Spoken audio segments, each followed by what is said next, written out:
Hi everyone, Arturo Spraycasso here. Today's painting level is intermediate, and the name of it is the cabin. Now, this was done with spray paints. So in this tutorial, what I hope to show you is how to create a suitable background for your stencils, how to protect your stencils from getting sprayed on. So here we went ahead and, as you can tell, I spray painted the cabin. You can still see all the textures that I used and my straight edges to create shadows. Now what I'm going to do is I'm going to go ahead and use the Spraycasso tool. You can use anything else just to hold down the stencil so that it doesn't, the spray paint doesn't go underneath the protective stencil cover. Okay, went ahead and sprayed it white. Then I added some colors for the sky. I added some blue, a little bit of red, some orange. Here we go. I'm going to add a sun coming out from the back.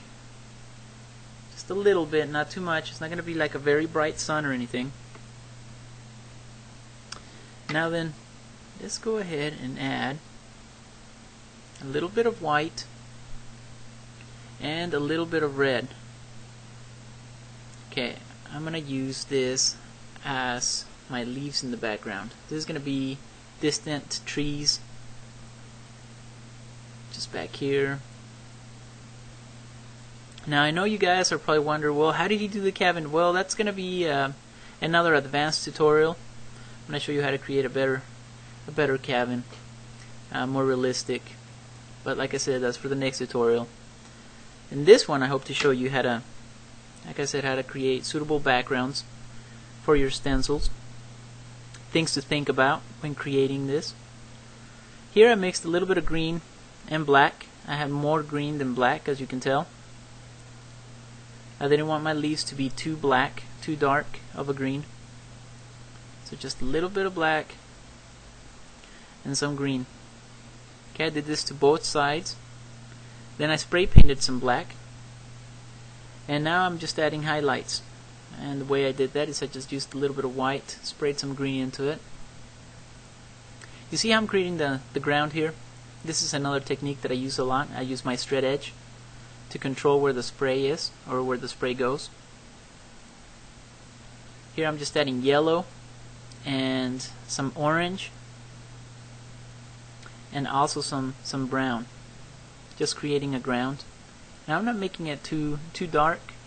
This painting is going to be very light.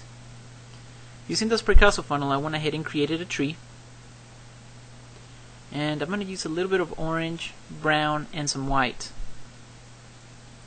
I'm going to create some leaves, some very light colored leaves. I wanted to represent that not only are they light colored in themselves, but the sun is hitting them just right. It's going to make a very colorful painting. Right, I'm adding some green to the tree as well. I figured, there's got to be some shadows as well. So these leaves are obviously closer to us. Not only that, it just makes it colorful. Alright, I'm going to use a little bit of green, and I'm going to create some bushes here. Maybe some grass. You guys remember how to create grass, right? Quick strokes upwards. Perhaps the next tutorial I make with the cabin will be a snowy scenery. I think that'll be very suitable. I think you guys will enjoy that a lot. Okay, here I just spray painted some brown and some orange, and creating the rock technique that I use. I'm creating just a rough terrain around the cabin. Okay. Now see how in the distance the trees, because they're lighter, the lighter red, pink, they look like they're far in the distance. Well, that was the whole purpose of making them lighter. Alright, I went ahead and spray painted a little bit of black right next to the cabin. Now with some green and some black, I'm going to go ahead and begin creating maybe some trees back here. Okay, and with the Spraycasso funnel, spray painted a little bit of black in there. I'm just going to create some trees sticking out, some random barks. And then we're gonna add some highlights to it, some oranges, lighter greens. That way you get something that looks like this. I'm adding a little bit of red and white to make some pink, and some blue and white just to make some random flowers.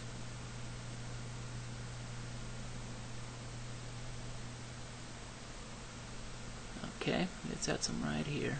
And you're going to want to make it even throughout the painting. You don't want one side to be completely blue and then the other side to be, you know, completely red. So you want to add a little bit of color throughout your painting. Another rule of thumb to think about is the colors that you use on your sky, you want to also distribute throughout your painting. So that's something to think about. Okay, just adding more trees here. Added some highlights and added a door using the Spraycasso funnel. Well, there you go, folks. I hope you guys enjoyed today's tutorial. Thank you for watching.